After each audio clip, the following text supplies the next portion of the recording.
À quel moment est-ce que chacune d'entre vous a pris conscience de la différence de traitement entre hommes et femmes et de la difficulté qu'on a toutes à s'imposer dans la sphère publique?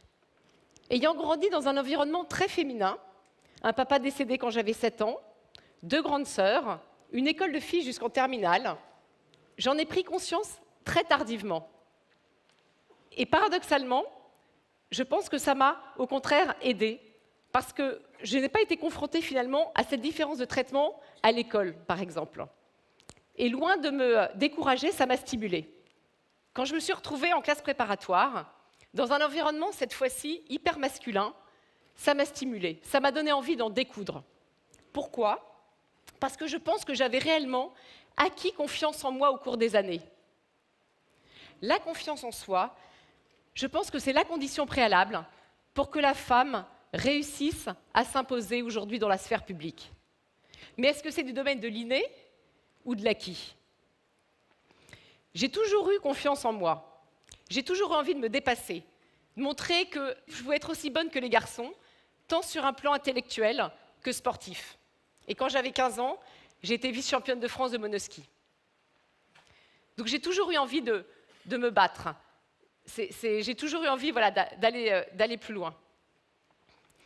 Et en même temps, je pense qu'on a tous, à un moment, un événement fondateur qui va faire qu'on va avoir confiance en soi et qu'on va ancrer cette confiance pour le reste de sa vie. Le mien, c'était à 17 ans, quand je me suis retrouvée en classe préparatoire à Pasteur, à Neuilly, alors que je rêvais de faire ma classe prépa à Ginette, à Versailles. Et malheureusement, je n'avais pas été prise. Eh bien, qu'est-ce qui s'est passé? Je me suis dit que j'allais réussir à convaincre le directeur de l'école de me prendre, alors que la rentrée avait déjà eu lieu. J'en ai même pas parlé à ma mère. J'ai pris le RER et je suis allée à Ginette pour essayer de rencontrer le directeur. Et ça a marché, il m'a prise. Et moi, ça a été mon événement fondateur. Ça a été la chose qui m'a ancrée, qui m'a donné confiance en moi. Et c'est quoi, vous, votre événement fondateur? C'est quoi le moment où vous vous êtes dit, vous les femmes, que vous pouvez avoir confiance en vous? Mais la confiance en soi, c'est pas uniquement, c'est aussi de l'acquis. Et l'éducation, elle joue un rôle clé.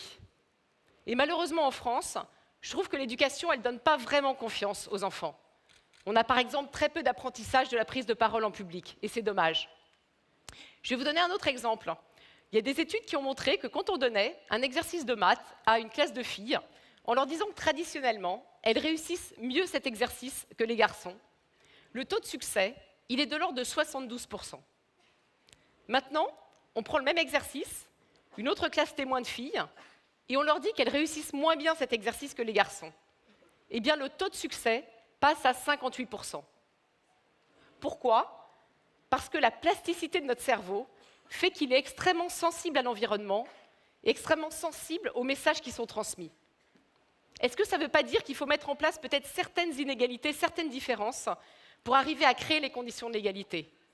Peut-être. Peut-être que, par exemple, à l'école, dans certaines tranches d'âge, peut-être qu'il ne faudrait pas mélanger les filles et les garçons.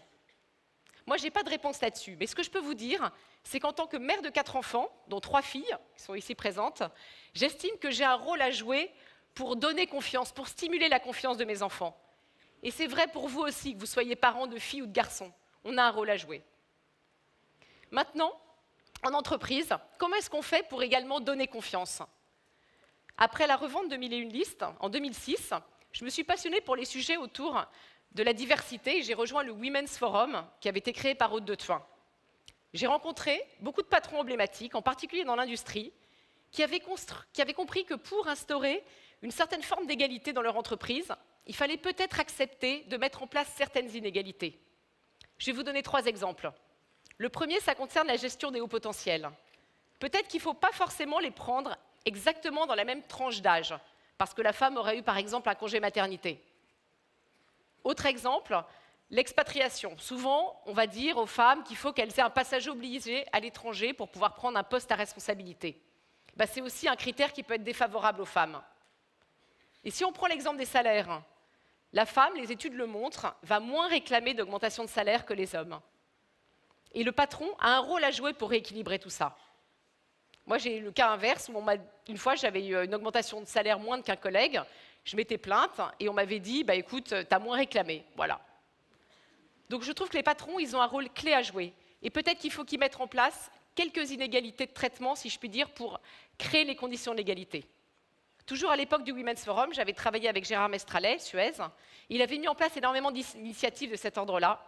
Et on en voit aujourd'hui les fruits avec la nomination d'une femme, la seule femme à la tête d'une entreprise du CAC 40 en France. Il avait été jusqu'à communiquer dans la presse sur ces initiatives, à montrer des femmes à des postes masculins. Ce qui veut dire qu'on peut même aller jusqu'à sortir le sujet du précaré de l'entreprise et le mettre sur la place publique. Mais là, il faut que le patron y soit réellement investi. Comment est-ce qu'on fait maintenant pour également donner confiance aux femmes dans les lieux publics, dans les lieux comme les centres commerciaux, qui est un sujet que je connais bien, puisque j'ai dirigé le marketing du groupe Unibail pendant 5 ans. En fait, on s'est aperçu qu'il fallait mettre des femmes dans les équipes de conception et de design des centres. Parce qu'en fait, on s'est rendu compte que, on sait qu'elles ont des sens qui sont plus développés. Je prends l'exemple de Louis ou l'odorat. Si je prends le parking, pour les femmes, c'est un lieu qui est toujours considéré comme anxiogène.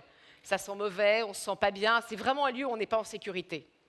Ce qu'on avait fait, à l'époque, on avait par exemple développé une musique particulièrement rassurante. On avait développé une gamme de parfums. On avait également créé des codes couleurs.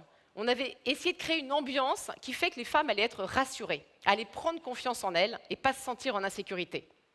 Et dans la même logique, dans les centres commerciaux, on a développé des espaces de repos, par exemple, agréables, où la femme a envie de s'installer, de rester, où elle se sent bien.